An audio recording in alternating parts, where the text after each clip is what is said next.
আপনারা সকলেই অবগত আছেন যে গত 13ই মে তারিখ রাত অনুমান 11:45 ঘটিকায় ঢাকা বিশ্ববিদ্যালয়ের মেধাবী শিক্ষার্থী SM শাহরিয়ার আলম সাম্য সোহরাওয়ার্দী উদ্যানে কতিপয় দুর্বৃত্তের হাতে নির্মমভাবে খুন হন।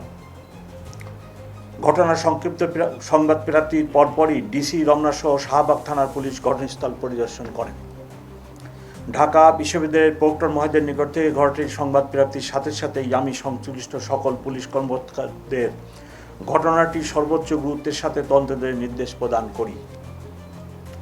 আপনারা অবগত আছেন, চাঞ্চল্যকর এই হত্যাকাণ্ডের ঘটনায় শাহবাগ থানায় একটি হত্যা মামলা রুজু হয় এবং ঘটনার রাতেই পুলিশ ঘটনার সাথে সংশ্লিষ্ট 3 জনকে রাজধানী বিভিন্ন জায়গা থেকে আহত অবস্থায় গ্রেপ্তার করে।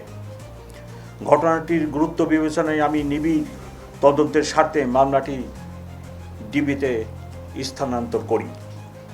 পরবর্তীতে বিজ্ঞ আদালতের মাধ্যমে ধৃত 3 আসামিকে রিমান্ডে নিয়ে জিজ্ঞাসাবাদ, প্রাপ্ত গোয়েন্দা তথ্য ও প্রযুক্তিগত বিশ্লেষণের মাধ্যমে ঘটনাস্থলে সরাসরি উপস্থিত ও হত্যাকাণ্ডে অংশগ্রহণকারীদের শনাক্ত করা হয়।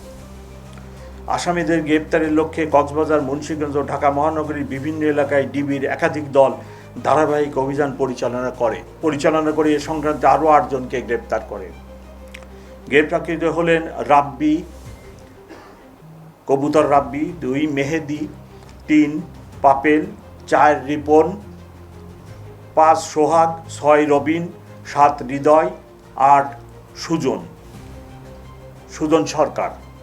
গ্রেপ্তারকৃত আসামি মেহেদির দেখানো মতে সোহরাওয়ার্দী উদ্যানের 3 নেতার মাজারের সন্নিকটে মাটি চাপা দিয়ে লুকিয়ে রাখা অবস্থায় হত্যাকাণ্ডে ব্যবহৃত 2টি সুইচ গিয়ার চাকু উদ্ধার করা হয়।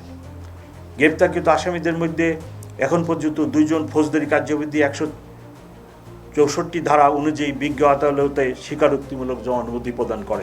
আমাদের পক্ষ থেকে দ্রুত গতিতে এই বিচার কার্য সম্পন্ন করার জন্য সকল উদ্যোগ আমরা গ্রহণ করব।